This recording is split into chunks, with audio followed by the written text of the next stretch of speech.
La guerre d'Espagne, vous le savez, nous a occupé un certain temps. Je vous remercie d'avoir suivi ces vidéos. Vous avez été nombreux avec des commentaires positifs, et ben ça me fait très plaisir.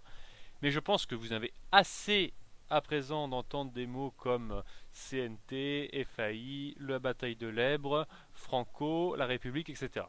Donc on va passer à autre chose, quelque chose d'un peu plus lié à l'actualité. Rassurez-vous, ça va rester de l'histoire évidemment. Et bien pourquoi je dis l'actualité? Car comme vous le savez, à l'heure où je parle, bon, ça sera peut-être un peu décalé suivant le moment où je mettrai la vidéo en ligne, eh bien, nous fêtons le centenaire de la Première Guerre mondiale. C'est une date qui est très importante, c'est le début des combats de la Première Guerre mondiale. Vous savez, la mobilisation générale prend effet en France le 2 août 1914. Eh bien, au moment de fêter ça, j'aimerais m'associer à ce centenaire, non pas en parlant de la Première Guerre mondiale en elle-même, du moins pas pour le moment, mais en revenant sur quelque chose qui lui est directement lié, qui a eu des conséquences pendant la guerre, qui a été utilisé pendant la guerre, notamment à Verdun, et dont je n'ai pas encore vraiment parlé sur cette chaîne. C'est-à-dire qu'on va faire un peu d'histoire de la fortification. Ça fait partie de l'histoire militaire. Les guerres sont toujours un combat entre l'épée et le bouclier, vous savez, de manière un peu métaphorique, c'est-à-dire entre les armes qui sont capables de percer des défenses et celles qui sont capables de les retenir. Eh bien, vous avez toujours eu une importance dans l'histoire militaire de la fortification. Donc là, on va revenir sur un pan un peu inconnu de la fortification française. On se souvient tous de Vauban, évidemment, vous savez, qui a su doter la France d'un système de places, de citadelles, de forts cohérents sous Louis XIV, notamment dans le nord et l'est de la France, qui était aussi un grand assiégeant. On disait à l'époque, une ville attaquée par Vauban est une ville perdue, une ville défendue par Vauban est une ville sauvée. Mais plutôt que de parler de cet homme bien connu, dont je vous engage à visiter les ouvrages, si vous allez à Lille par exemple, il reste la forteresse de Lille, la citadelle de Lille, qui est aussi aujourd'hui un bâtiment de l'OTAN. Mais plutôt que de revenir sur Vauban, qui lui est connu, je préfère parler de son héritier du XIXe siècle, qui est un certain Raymond Adolphe Céré de Rivière. Céré de Rivière est un homme qui est un peu oublié, à part par les gens qui s'intéressent directement au sujet. C'était un polytechnicien originaire d'Albi, et qui lui aussi a su doter le pays d'un ensemble d'ouvrages fortifiés qui ont porté son nom, et dont plusieurs existent encore à l'heure actuelle. Alors pourquoi, qui, comment? Bien c'est plutôt simple. Nous sommes entre 1871 et 1914, donc c'est cette période que l'on désigne habituellement en France sous le nom de revanche. Revanche contre qui? Bien contre l'Allemagne. Rappelez-vous l'Allemagne vainqueur en 1870-71. J'ai fait de nombreuses vidéos sur la guerre de 70. Et pour le détail de ce combat, de cet engagement, de ce conflit catastrophique pour les armes françaises, je vous renvoie plutôt aux vidéos que j'ai pu faire dessus. Donc nous sommes en 1871, la France est vaincue de manière assez importante. Vous savez, elle perd l'Alsace, elle perd la Moselle, elle doit payer une indemnité de 5 milliards de francs, ce qui est énorme pour l'époque, subir l'occupation des armées allemandes pendant quelques années, est complètement isolée au niveau international, doit subir la répression de la Commune, perd donc des places dans le classement des puissances. Tout ceci implique que le pays doit penser ses blessures et s'interroger. Ses blessures à la fois physiques et mentales. Alors je fais un petit peu un retour sur cet état d'esprit qui est important pour comprendre le reste. Vous savez comment je fonctionne depuis le temps. J'aime bien un peu parler du contexte pour voir comment on en est arrivé à l'objet du dossier. Donc j'ai dit qu'il y avait des blessures physiques et morales. Oui, physiques parce qu'une grande partie des départements de l'Est et du Nord, même jusqu'à Paris, jusqu'à la Loire, a connu l'invasion des armées ennemies et a subi de nombreuses destructions. La Commune en a amené d'autres. Donc il faut rebâtir ces régions-là. Et morale, puisque cette défaite a été un choc extrêmement important, même foudroyant. Donc c'est l'époque par exemple où Ernest Renan, qui est un grand penseur de l'époque, publie un court ouvrage qui s'appelle Réforme intellectuelle et morale, donc on est en 1871, et il y juge que l'état moral de la France qui est catastrophique selon lui, a joué dans son échec. Donc c'est un document que vous pouvez trouver sur internet en PDF et que vous pouvez lire. C'est très intéressant de voir comment, juste après la défaite, un grand penseur estimait qu'il fallait faire.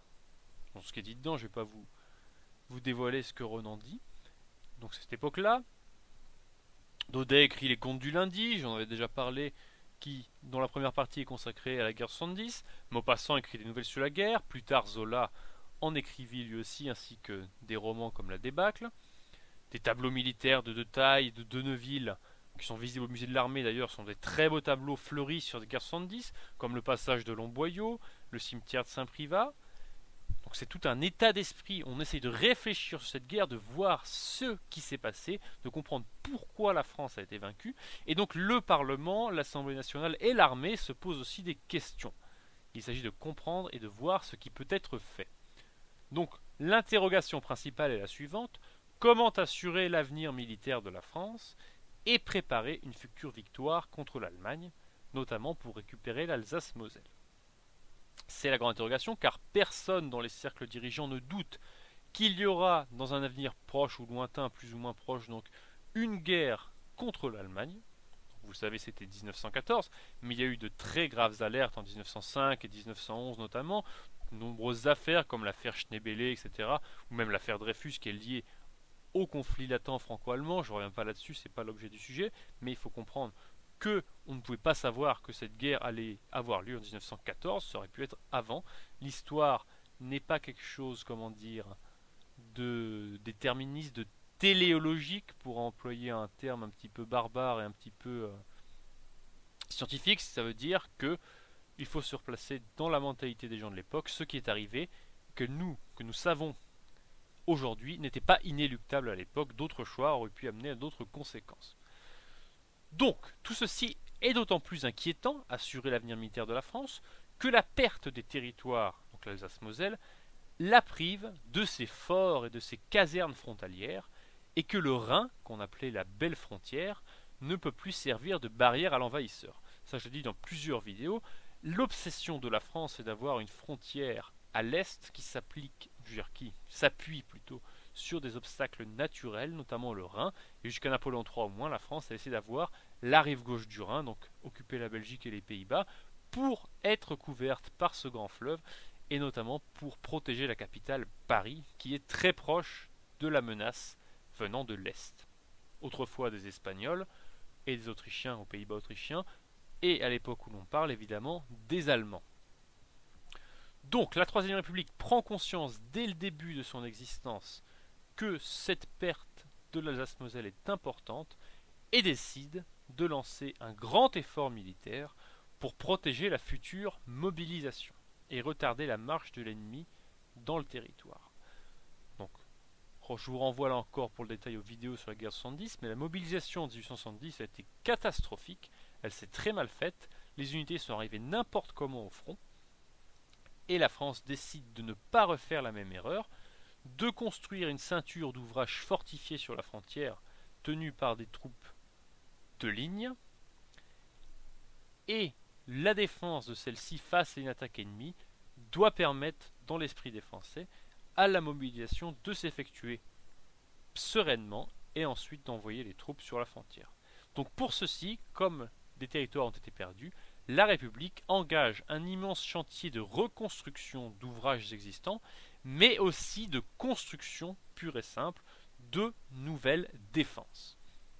Donc dès 1872, l'année qui suit la fin de la guerre, un comité de défense est créé en secret, parce que je vous rappelle que les Prussiens occupent, plutôt les Allemands, la France pendant quelques années, pour être sûr que les indemnités de guerre leur sont versées. Donc dans le secret, un comité de défense est créé, il est composé de militaires, il est composé de politiques, et 2 ans plus tard, il envoie de nombreux rapports, et l'Assemblée nationale vote sans hésiter des crédits destinés à améliorer les défenses des frontières de l'Est. Donc, ces travaux sont gérés par le secrétaire de ce comité de défense, le général Serré de Rivière. Serré de Rivière a commandé le génie de l'armée de l'Est en 1870. Donc qu'est-ce que c'est que le génie ce sont ceux qu'on appelle les sapeurs, les mineurs, les sapeurs mineurs.